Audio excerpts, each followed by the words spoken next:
Oh my God. I don't think I've ever seen that expression on her face before. She was like, there was one more tiny little kick in the crotch to come. So I know story times on YouTube are kind of like 6 years ago, but I still love them. Sometimes I find YouTubers who have been on this platform for a long time and they'll have like an old, you know, playlist of their story times, and I'll just binge all of them because there's just something fun to me about listening to people I don't know tell random, funny, and sometimes moving anecdotes about random crap that's happened to them in their lives. And so I especially love the ones that are about jobs, things that happen in the workplace, crazy stories about professional life.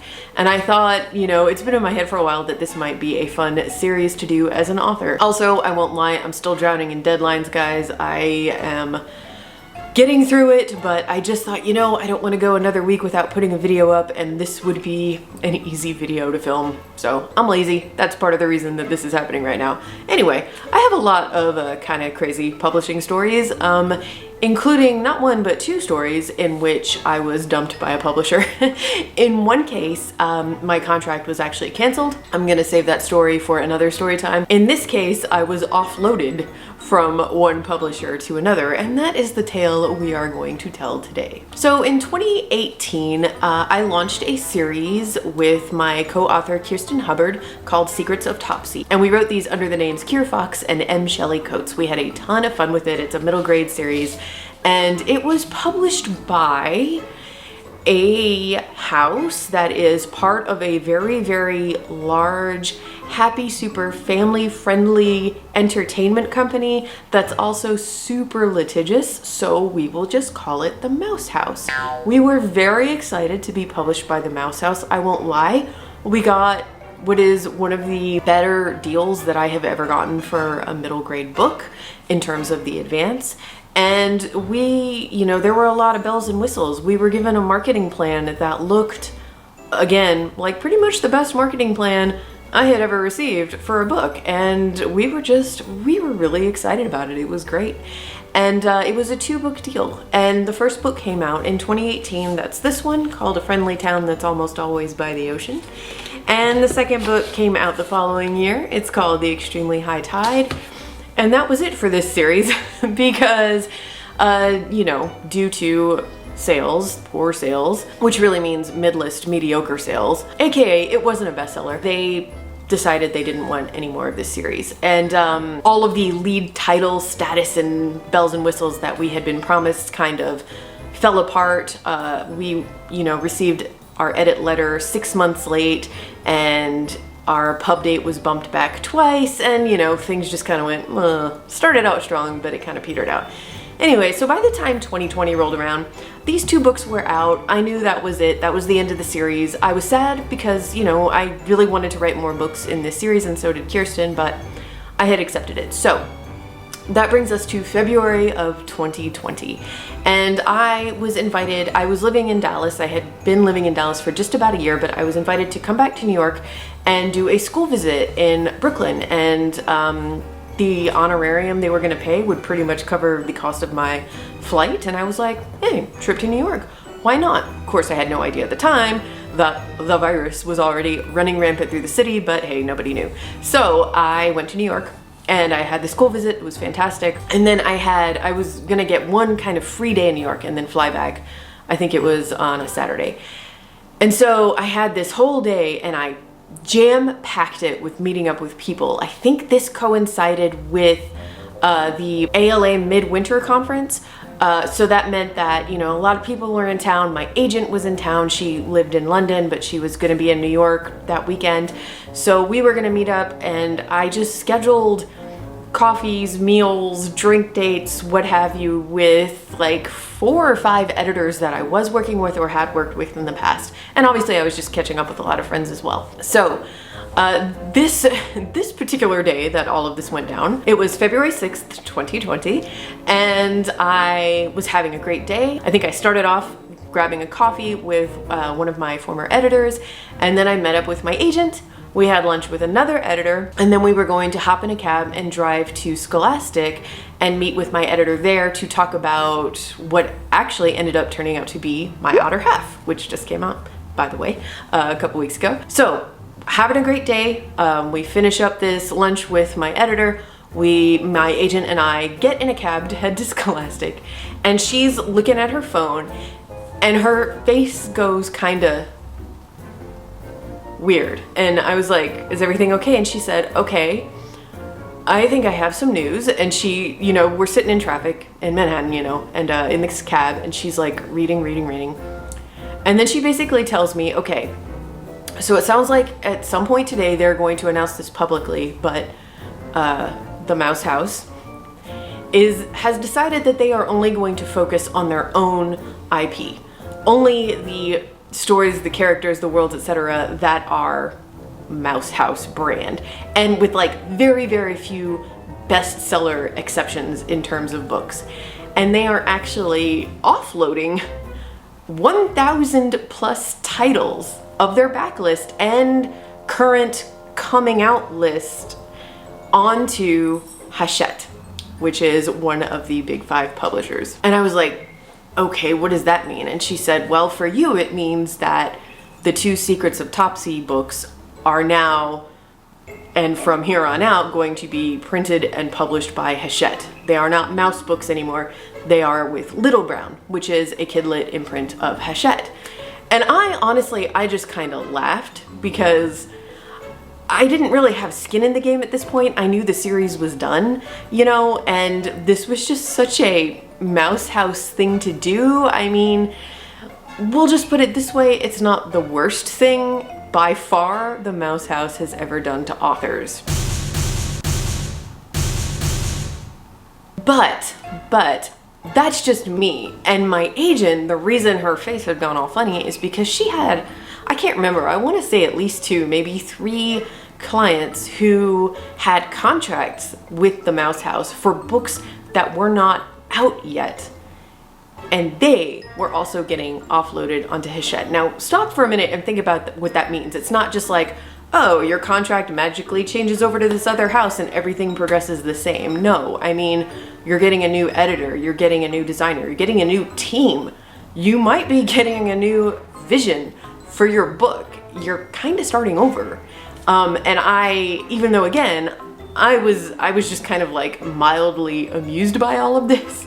Had I had a book coming out, if Secrets of Topsy hadn't been published yet, I would have been like, wait, what's going on here? So my agent is just frantically reading and trying to like absorb all of this news that she's getting.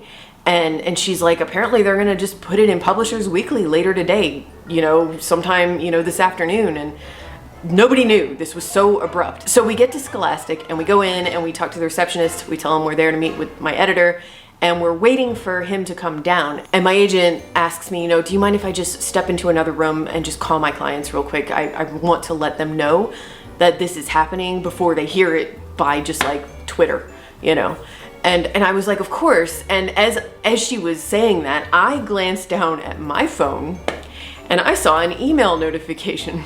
And the title of the email was, Welcome to Little Brown Books for Young Readers.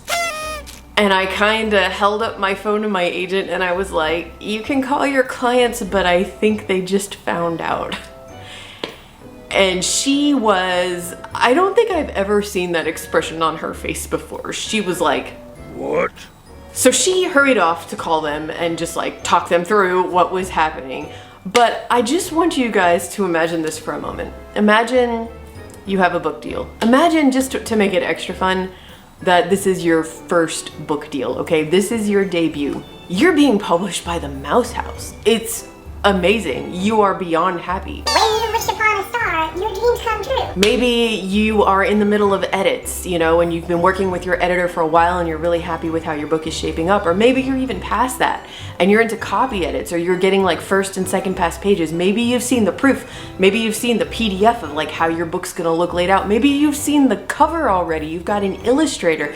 Everything is coming together. Oh my God, maybe you even have galleys, okay? And you're just going along, everything is great, life is dandy, and then this pops up in your email on February 6th, 2020. Dear you, today it was announced in Publishers Weekly that Hachette Book Group has acquired a catalog of over 1,000 titles from the Mouse House. This acquisition includes works by you, and I'm writing to welcome you to your new publishing home at Little Brown Books for Young Readers. I realize this is surprising news and trust you understand that the need to communicate this development to a large number of authors, artists, and agents prevents us from reaching out personally at this time. In the coming days, we will be connecting you with your new editor, as well as providing contacts in design, marketing, and publicity as appropriate.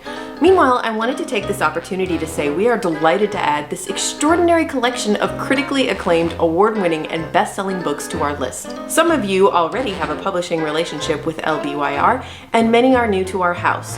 One thing I hope we all share is a love of great books and the creative collaboration between authors, illustrators, and publishers.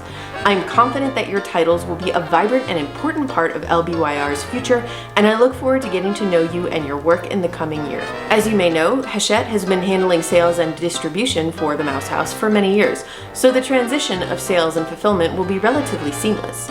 As of February 1st, 2020, the acquired titles are available on HBG's systems, and books are shipping to accounts as usual.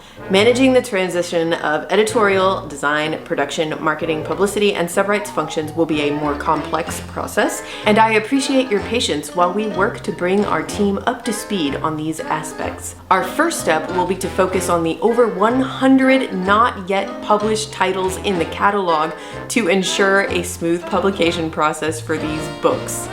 Over 100 yet to be published. I am sure you will have a number of questions, and we will keep you informed about developments along the way. Meanwhile, if you have urgent concerns, please feel free to contact the following LBR team members. So, okay, I'm gonna get into this more later, but that was not shade on Little Brown. In fact, Little Brown handled this spectacularly well, and I am going to praise them to the moon in a few minutes here. But I just have to go back because, you know, let's actually compare that email that you just heard to the one that the Mouse House sent their authors. Oh, right, they didn't contact us.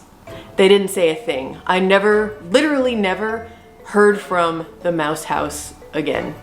So, I hope you can understand the kind of panic that the authors of those 100 yet to be published titles probably felt, especially when they were told, okay, yeah, so distribution is gonna be, you know, pretty seamless because Hachette's already been handling this for the Mouse House, but editorial, design, production, marketing, publicity, and subrights will be a more complex process. Oh my God. I just can't imagine how I would have felt, you know, again, had Secrets of Topsy been under contract and not published yet. Everything that you've been through at this point in the process, I mean, a bomb was just thrown in it. You don't know who your editor is anymore. If you had a publicist, nope, not anymore. It's really wild to me to contemplate that, not that the Mouse House did this, because again, mouse is gonna mouse, but that they didn't even bother communicating with all of these authors that they just dumped. It's extraordinary. And just, you know, I don't know exactly who told my agent. I don't know if it was somebody at the Mouse House, but even so, they gave agents maybe a few hours. I don't even think that. I think it was less than an hour at best before this news was in Publishers Weekly and therefore all over social media. The whole thing was just wild to me, and I really would love to know, and if you are watching this video and you were involved in this or affected in some way, please tell me about your story, especially if you worked at Hachette while this was going on, because I want to know how much heads up these workers were given. Did they show up to work today, the marketing team, the editorial team, the publicity team, and were they just told, well guys, you've got 1,000 more titles to take care of, so good luck? I mean, so I'm at Scholastic, I read this email, I'm laughing again, but feeling deep empathy for debut authors or just any authors who had contracts with the Mouse. And then, my agent goes off to call her clients. I go meet with my Scholastic editor and I tell him about it, and we are cracking up. Honestly, he was like, wow, that's a lot. And that was pretty much that for me. But I do want to take a minute and just tell you how extraordinary Little Brown was, because I think it was barely a week after this that I got an email, a personal email to me specifically from a specific editor in the editorial department who was like, I am going to be your contact point for editorial, because I didn't need an editor. Obviously, my books were already out, but she was just like, if you have any questions, I am the person to reach out to. And I was like, awesome, thank you. I really appreciate that. I didn't have any questions, but it was nice to have a person that I could talk to at Little Brown if anything came up.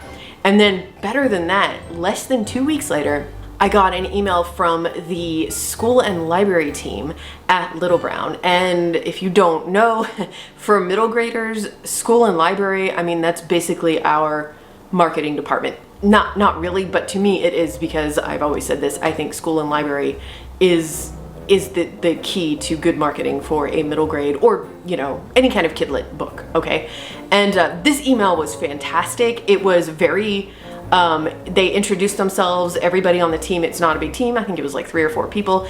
And it was a very warm, welcoming email, and they told us a little bit about themselves, and they were very, in what seemed to me to be a very genuine way, they were like, we know this is a lot that's going on. If you have any questions, any concerns, please reach out and email us. And I think I replied just to say thank you, I really appreciate this. And then it was like a few days later, I thought, well, you know what?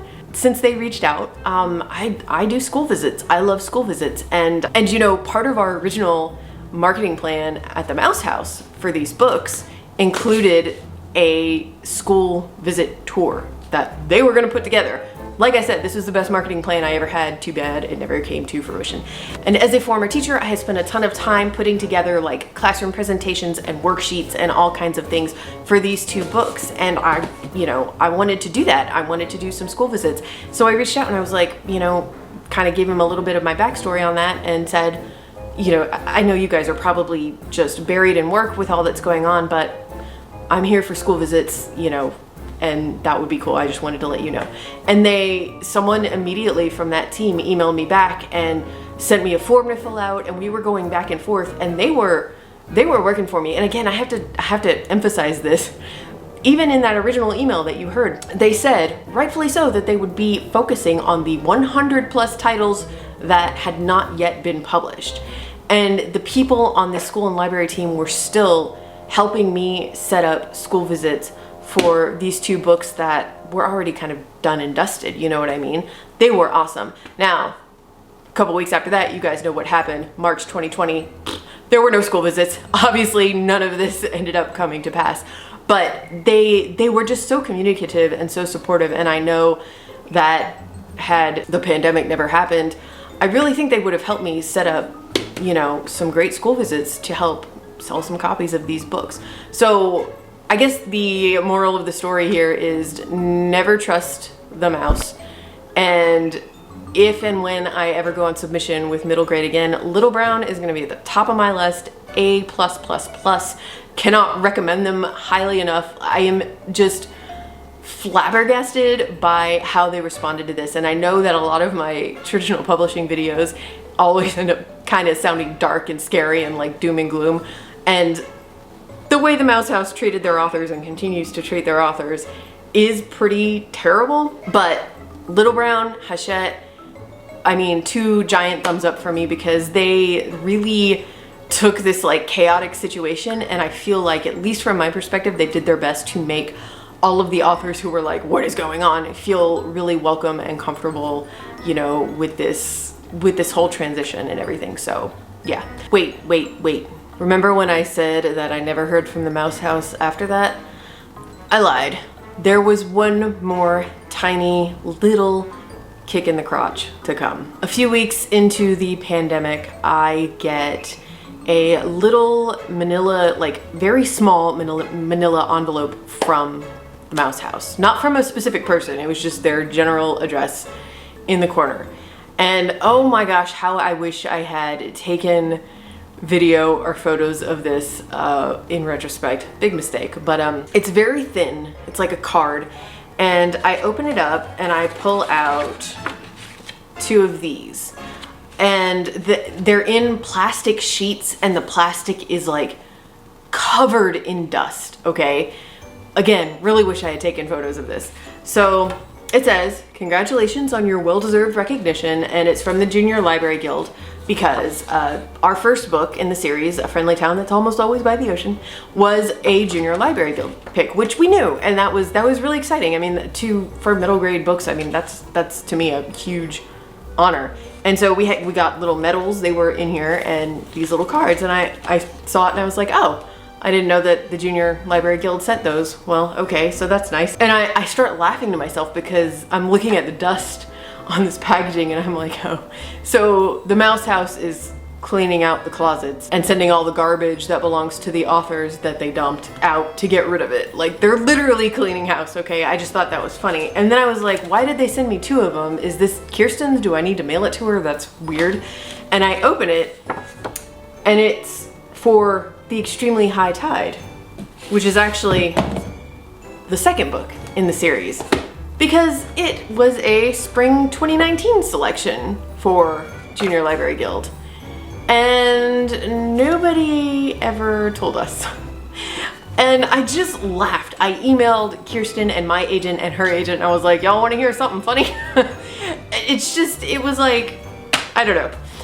If anyone watching this happens to be an editor or anyone who works at a publishing house where you actually, part of your job is like communicating to authors, man, I know you guys have a lot going on. I'm not trying to like wag my finger at anyone, but you know, for us midlisters, just from the bottom of my heart, we need to know about this. Every tiny little, no matter how insignificant it seems to you, every little accolade, it keeps us going when we're trying to continually stay afloat in the putrid swamp that is midlist. Come on!